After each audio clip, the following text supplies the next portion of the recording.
दोस्तों किसी भी एग्ज़ाम की प्रिपरेशन स्टार्ट करने से पहले उस एग्ज़ाम का पैटर्न पता होना बहुत ज़रूरी है ताकि हम अपनी प्रिपरेशन स्ट्रेटजी को उस पैटर्न के हिसाब से अलाइन कर सकें, उस पैटर्न के हिसाब से बना सकें। तो यहाँ पर अगर आप लोग यूपीएससी, ईपीएफओ के एपीएफसी एग्ज़ाम की तैयारी कर रहे हैं तो मैं आप लोगों को इस वीडियो में अगले 15-20 मिनट में complete pattern of APFC exam बताने वाला हूँ ताकि आप लोग अपनी प्रिपरेशन स्ट्रेटजी को उसी हिसाब से डिज़ाइन कर सकें।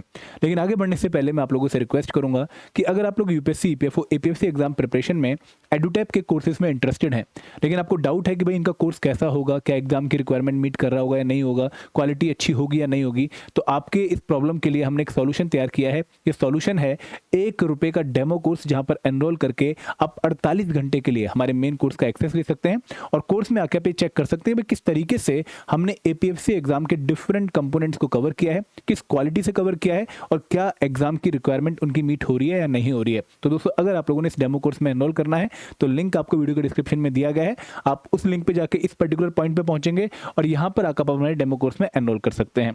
अब दोस्तों शुरुआत करते हैं हमारे आज के सेशन की, जहां पर हम बात करने वाले हैं complete pattern of APFC examination.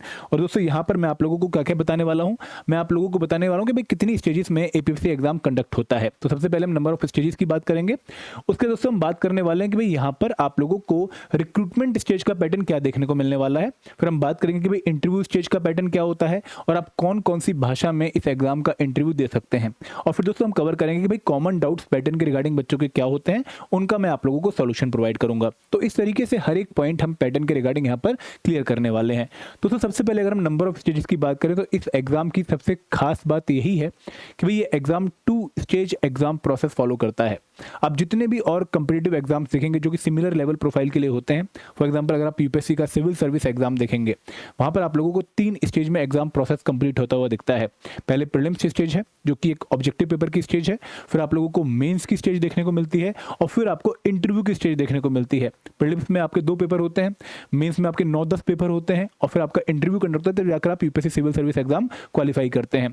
But दोस्तों अगर आप एपीएफसी एग्जाम ध्यान से देखें तो यहाँ पर आपको सिर्फ एक पेपर देना है, एक सिंगल पेपर, और उसके बाद सीधा इंटरव्यू। बीच के कोई इंटरमीडिएट मेंस स्टेज नहीं है। तो इस एग्जाम की सबसे बड़ी क्वालिटी यही है कि यहाँ पर आपको बहुत ज्यादा नंबर ऑफ स्टेज देखने को नहीं मिलने वाली।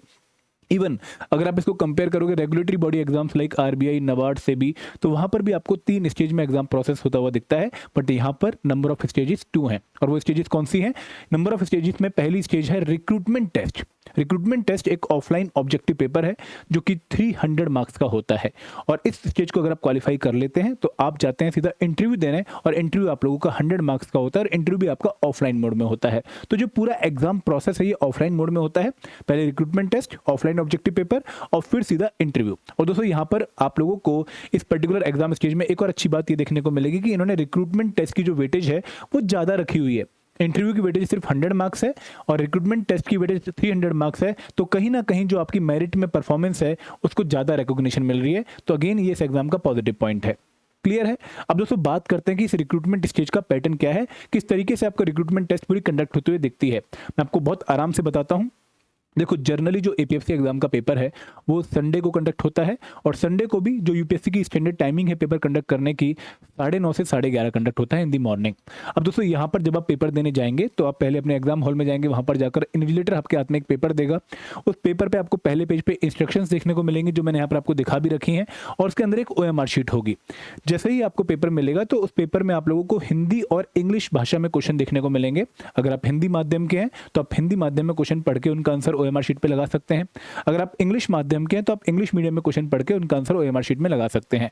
अब दोस्तों यहां पर आप लोगों को ध्यान रखना है कि ये पेपर ऑफलाइन ऑब्जेक्टिव पेपर है। यहां पर कोई कंप्यूटर बेस्ड टेस्ट नहीं है, आप लोगों को फिजिकल पेपर मिल रहा है, ठीक है। और उस पेपर के अंदर ओएमआर शीट है, तो जो राइट आंसर है वो आपको ओएमआर शीट में ब्लैक पेन से मार्क करना है। जो भी आपका गोला सही होगा ABCD में उसको आप मार्क कर देंगे। तो यहाँ पर इस तरीके से आपको पेपर कंडक्ट करना है। और ऑब्जेक्टिव क्वेश्चन का मतलब क्या है, ऑब्जेक्टिव पेपर का मतलब क्या है कि भाई सारे के सारे क्वेश्चन यहाँ पर मल्टीपल चॉइस क्वेश्चन होंगे। आपको एक भी क्वेश्चन ऐसा देखने को नहीं मिलेगा जहां पर आप लोगों को आंसर लिखना हो या फिर टाइप करना हो। तो यहाँ पर अच्छी बात यह है कि भाई सारे के सारे क्वेश्चन मल्टीपल चॉइस क्वेश्चन है और यहाँ पर एक क्वेश्चन के साथ आपको 4 ऑप्शन देखने को मिलते हैं। तो ये आपका यूपीएससी का स्टैंडर्ड तरीका होता है क्वेश्चन पूछने का, तो वही तरीका आपको यहाँ पर भी दिखेगा। क्लियर है? तो ऑफलाइन ऑब्जेक्टिव पेपर है। आप एग्जाम सेंटर में पहुंचे, आपके हाथ में पेपर आ गया। अब दोस्तों उस पेपर को सॉल्व करने के लिए आपको 2 घंटे का टाइम मिलेगा, जो कि मैंने आपको बता भी दिया है कि 9:30 से 11:30 आपका पेपर का टाइम होता है। अब इस पेपर में टोटल कितने नंबर ऑफ क्वेश्चन होंगे? इस पेपर में टोटल 120 नंबर ऑफ क्वेश्चन होंगे, 120 क्वेश्चन होंगे, और इन 120 क्वेश्चन के लिए आपको 120 मिनट का टाइम मिला है, तो आपके पास लगभग 1 मिनट है पर क्वेश्चन के लिए। क्लियर है? अब दोस्तों यहाँ पे दूसरी बात यह है कि जो पेपर है, यहाँ पर हर एक क्वेश्चन 120 के 120 क्वेश्चन इक्वल मार्क्स 2.5 कैरी करते हैं। हर क्वेश्चन 2.5 मार्क्स का है, तो टोटल पेपर आप लोगों का 120 क्वेश्चन इंटू 2.5 300 मार्क्स का है, जो कि रिक्रूटमेंट टेस्ट के मार्क्स मैंने आपको पहले बताए थे। तो यहाँ पर 120 मिनट, 2 घंटे का पेपर, टोटल मार्क्स कितने हैं रिक्रूटमेंट टेस्ट के? 300। नंबर ऑफ क्वेश्चन कितने हैं? 120।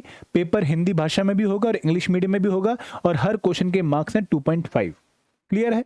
अब दोस्तों यहाँ पर अगर आप किसी क्वेश्चन का आंसर सही लगाते हो तो आपको 2.5 मार्क्स मिल जाएंगे। अगर आप आंसर नहीं लगाते हो तो 0 मार्क्स, ना कोई पेनल्टी और ना कोई पॉजिटिव मार्क्स। अगर आप किसी क्वेश्चन का आंसर नेगेटिव लगा देते हो, फॉर एग्जांपल अगर आपने आंसर लगाना था सी और आपने लगा दिया ए, तो उस केस में आपका आंसर गलत हो गया, तो यहां पर आप लोगों को उस क्वेश्चन के लिए पेनल्टी मिलेगी। कितनी पेनल्टी मिलेगी? जितने क्वेश्चन के मार्क्स हैं 2.5, उसको 1/3 कर दीजिए, तो 0.833 मार्क्स की पेनल्टी मिलेगी आपको फॉर एवरी रॉन्ग आंसर। तो यहाँ पर बहुत हाई पेनल्टी है, तो आपको बहुत ध्यान से पेपर सॉल्व करना होता है और एक्यूरेसी पे आपको खेलना होता है, क्योंकि दोस्तों जब आप इस एग्जाम का रिजल्ट देखेंगे तो वहाँ पर एक एक नंबर के लिए मार होती है। इवन 0.33 नंबर आप लोगों को सिलेक्शन से इस तरफ से उठा के इस तरफ रख सकते हैं। तो यहाँ पर आप लोगों को एक्यूरेसी हाई लेवल पे मेंटेन करनी है। तो ये है आपका रिक्रूटमेंट टेस्ट का पैटर्न कि भाई 120 मल्टीपल चॉइस क्वेश्चन है, हर क्वेश्चन 2.5 मार्क्स का है, टोटल पेपर 300 मार्क्स का है। पेपर को सॉल्व करने के लिए 120 मिनट आप लोगों को मिल रहे हैं, और सबसे बड़ी बात कि पेपर में हिंदी एंड इंग्लिश भाषा में क्वेश्चन होंगे और नेगेटिव मार्किंग 1/3 है। अब दोस्तों यहाँ पर कुछ बच्चों का डाउट ये आता है कि सर क्या इस पर्टिकुलर पेपर में सेक्शनल टाइमिंग है? सेक्शनल टाइमिंग का मतलब क्या होता है कि आपको डिफरेंट कंपोनेंट्स को भी सॉल्व करने के लिए टाइम एलोकेट किया गया होता है with in the overall time frame. For example अगर आप आरबीआई ग्रेड बी का एग्जाम देखेंगे तो वहां पर जब आप प्रीलिम्स का फेज 1 का पेपर देने जाते हैं तो वहां पर आपको टोटल 120 मिनट मिलते हैं 200 क्वेश्चन सॉल्व करने के लिए from the 4 components of current affair, quant, reasoning, English. अब इंग्लिश के वहां पर अगर 30 क्वेश्चन आते हैं तो आपको 20 मिनट का टाइम मिल रहा है फॉर एग्जांपल, क्वांट के 30 क्वेश्चन के लिए 20 मिनट का टाइम मिल रहा है। तो वहां पर ओवरऑल 120 मिनट में भी टाइम को फर्दर डिवाइड कर रखा है सब्जेक्ट्स में कि भाई इस पर्टिकुलर टाइम के बाद ये सब्जेक्ट चला जाएगा, आपको अगले सब्जेक्ट के क्वेश्चन सॉल्व करने होंगे। तो यहाँ पर ऐसा कोई सिस्टम नहीं है, यहाँ पर कोई भी सेक्शनल टाइमिंग नहीं है। आप लोग 120 मिनट को चाहे तो किसी एक पर्टिकुलर कंपोनेंट के ही 20 क्वेश्चन पे डिवोट कर दें, या फिर आप उनको जैसे चाहे वैसे डिवोट कर सकते हैं। कोई भी यहाँ पर आपके ऊपर बाउंडेशन नहीं है कि आपको किसी कंपोनेंट को इतना ही टाइम एलोकेट करना है। APFC exam just like UPSC prelims कोई सेक्शनल टाइमिंग या फिर सेक्शनल कट ऑफ होल्ड नहीं करता है। अभी सेक्शनल कट ऑफ क्या है? कई बार आपको पेपर में बताया गया होता है कि आपको इस कंपोनेंट में इतने नंबर लाने ही होंगे और आपको ओवरऑल कट ऑफ भी बीट करनी पड़ेगी अगले राउंड में जाने के लिए। मतलब आपको हर कंपोनेंट के लिए भी कट ऑफ बीट करनी पड़ती है और ओवरऑल कट ऑफ भी बीट करनी पड़ती है। Generally banking, RBI grade B exams, CGL में आपको ये देखने को मिलेगा, बट यहाँ पर ये देखने को आपको नहीं मिलता है। यहाँ पर अगेन एक सिंगल कट ऑफ है जो कि पूरे रिक्रूटमेंट टेस्ट की होती है। अगर आपने वो क्वालिफाई कर ली तो आप नेक्स्ट राउंड में चले जाएंगे। हाँ दोस्तों, अब यहाँ पर अगर आप एक पर्टिकुलर कंपोनेंट को छोड़ के भी आ जाते हैं, फॉर एग्जाम्पल अगर आपने इकोनॉमिक्स का एक भी क्वेश्चन सॉल्व नहीं किया, आपने पॉलिटी का एक भी क्वेश्चन सॉल्व नहीं किया, फिर भी आपका पेपर जो है ओवरऑल कट ऑफ से ज्यादा नंबर लेकर आया है, तो उस केस में आप नेक्स्ट राउंड में चले जाएंगे। यहाँ पर आपको कोई भी सब्जेक्ट की पर्टिकुलर कट ऑफ को क्वालिफाई करने की रिक्वायरमेंट मेंशन नहीं करी गई है। तो यहाँ पर ना तो सेक्शनल कट ऑफ है और ना ही सेक्शनल टाइमिंग है। अब दोस्तों अगर आप रिक्रूटमेंट टेस्ट क्वालिफाई कर लेते हैं, एक कट ऑफ जो आती है उसको बीट कर लेते हैं, तो आप जाते हैं नेक्स्ट राउंड में। वो राउंड क्या है? वो राउंड है इंटरव्यू राउंड। अब दोस्तों इंटरव्यू आप लोगों का ऑफलाइन मोड में होता है। इंटरव्यू भी आप हिंदी और इंग्लिश भाषा में दे सकते हैं, और इंटरव्यू के जो मार्क्स हैं वो है 100। आपको मैक्सिमम मार्क्स इंटरव्यू में 100 ही देखने को मिलेंगे। इससे आपका जो है मूल्यांकन होगा। अब दोस्तों यहाँ पर आप लोगों को ध्यान रखना है कि जो इंटरव्यू है वो आपके 2 सेशन में होते हैं। एक है फोरनून सेशन, मतलब मॉर्निंग सेशन, और एक है आफ्टरनून सेशन। फोरनून सेशन में जिन बच्चों का इंटरव्यू होता है उनको 9 बजे रिपोर्ट करना होता है। कहाँ पर? यूपीएससी के office, Dholpur house, Shahjahan road पे, न्यू दिल्ली में। और दोस्तों जिन बच्चों का आफ्टरनून में सेशन में इंटरव्यू होता है तो उनको 12 बजे रिपोर्ट करना पड़ता है सेम लोकेशन पे। एक पर्टिकुलर डे पर लगभग 20 से 25 इंटरव्यू होते हैं। तो आप लोगों को अगर सिलेक्ट किया गया है इन दी नंबर ऑफ 175 कि भाई 175 बच्चों को हम इंटरव्यू करवाएंगे, तो उन बच्चों को लगभग 9 दिनों के अंदर इंटरव्यू के थ्रू या 7 दिनों के अंदर इंटरव्यू के थ्रू सिलेक्ट किया जाएगा। क्लियर है? अब दोस्तों यहाँ पर इंटरव्यू में एक बहुत इंपॉर्टेंट पॉइंट है जो आप लोगों को समझना पड़ेगा, वो ये है कि इंटरव्यू के लिए इन्होंने मिनिमम मार्क्स क्राइटेरिया मेंशन कर रखा है जो कि कैटेगरी वाइज है। अब ये क्या है मैं आपको पहले बताता हूँ, फिर इसको समझाता हूँ। दोस्तों यहाँ पर ये बोला गया है कि भाई अगर आप जर्नल कैटेगरी से बिलोंग करते हैं या फिर आप ईडब्ल्यूएस कैटेगरी से बिलोंग करते हैं तो आपको इंटरव्यू में 100 में से 50 या फिर 50 से ऊपर नंबर लाने ही होंगे। अगर आप बिलोंग करते हैं ओबीसी कैटेगरी से, अदर बैकवर्ड क्लासेस से, तो आपको इंटरव्यू में 100 में से 45 या फिर 45 प्लस नंबर लेकर लाने ही होंगे। अगर आप बिलोंग करते हैं एससी एसटी या फिर फिजिकली हैंडीकैप्ड कैटेगरी से तो आपको इंटरव्यू में 40 या फिर 40 से ऊपर नंबर लाने ही होंगे। अब इसका मतलब क्या है? फॉर एग्जाम्पल, आप में से कोई एक बच्चा है, ठीक है, जिसका नाम है कुलदीप, ठीक है, मैं अपना एग्जाम्पल ले लेता हूँ। मैं अनरिजर्व कैटेगरी से बिलोंग करता हूँ और मैं इंटरव्यू देने गया, ठीक है। पहले मैं रिक्रूटमेंट टेस्ट देने गया, रिक्रूटमेंट टेस्ट में मेरे मार्क्स थे 235 आउट ऑफ 300, ठीक है, काफ़ी अच्छे नंबर मेरे आ गए और मैं यहाँ पर टॉपर था। अब मैं देने गया इसके बाद इंटरव्यू, क्योंकि मेरी सिलेक्शन हो गई, कट ऑफ गई थी लगभग 180 मार्क्स, तो मेरे मार्क्स कट ऑफ से 55 फालतू थे, तो मैं इंटरव्यू देने चला गया, मेरी सिलेक्शन हो गई इंटरव्यू राउंड के लिए। अब मैं जब इंटरव्यू देने गया तो मेरी किसी पर्टिकुलर बात पर बहस हो गई इंटरव्यूअर के साथ, ठीक है, तो उसकी वजह से मेरे जो इंटरव्यू में नंबर थे वो 49 आए आउट ऑफ 100, ठीक है। तो अब मेरा टोटल स्कोर कितना हो गया? मेरा टोटल स्कोर हो गया 284 आउट ऑफ 400, ठीक है, 284 आउट ऑफ 400 हो गया। अब जो फाइनल कट ऑफ गई, फाइनल कट ऑफ कब जाती है? रिक्रूटमेंट टेस्ट और इंटरव्यू दोनों कंडक्ट होने के बाद एक फाइनल कट ऑफ जाती है और उस कट ऑफ के नंबर थे 275, मतलब जिन बच्चों के 275 या फिर 275 से ऊपर नंबर थे उनकी सिलेक्शन मानी जाएगी।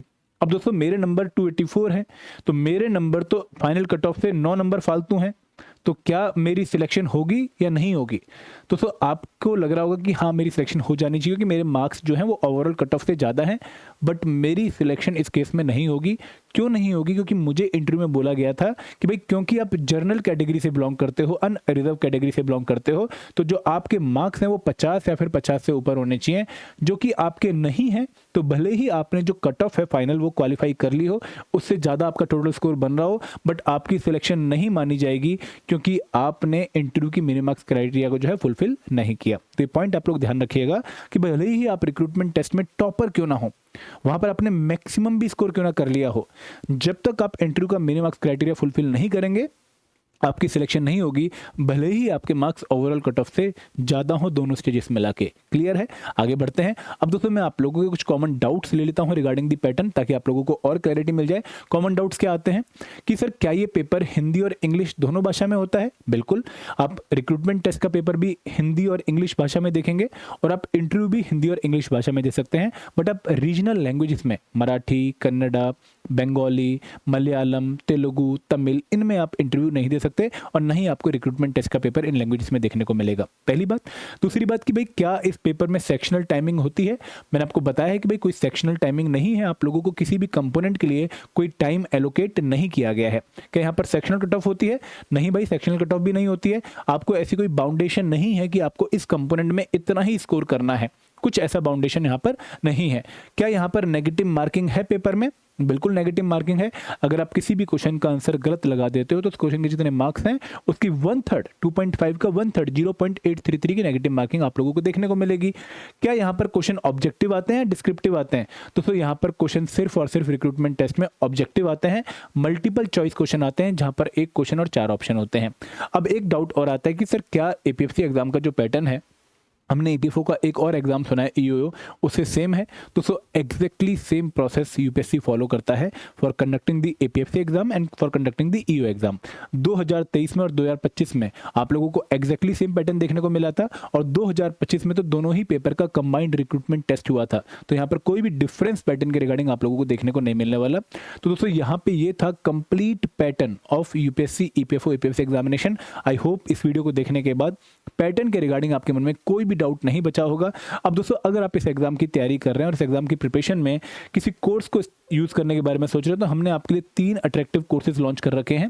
पहला कोर्स है मास्टर कोर्स, जो कि कंप्लीट कंप्रेहेंसिव कोर्स है for all the components of APFC new examination. इसके थ्रू आप अपने हर कंपोनेंट को अच्छे से प्रिपेयर कर सकते हैं और एक कोर्स बिगिनर या फिर वर्किंग प्रोफेशनल के लिए है। दूसरा कोर्स है स्पेशल सब्जेक्ट कोर्स, ये उस बच्चे के लिए जो कि यूपीएससी एग्जाम की तैयारी कर रहा है, जीएस कंपोनेंट का मटेरियल उसके पास ऑलरेडी है, वो उनको वहां से प्रिपेयर कर लेगा मिलेगा, लेकिन special components like accountancy, IR and labour law, social security, computer, auditing, insurance का उसे मटेरियल चाहिए, तो वो इस कोर्स में एनरोल कर सकता है। अगर आपने ऑलरेडी अपने एंड पे प्रिपरेशन कर ली है और आप सिर्फ अब प्रैक्टिस करना चाहते हैं तो टेस्ट सीरीज भी आप लोगों के लिए है, और अगर आप इन सभी कोर्सेज का डेमो लेना चाहते हैं तो आपके लिए डेमो कोर्स भी है, जिसके बारे में मैंने आपको इनिशियली बता दिया था। तो this is all from my side, thank you very much, जय हिंद, जय भारत।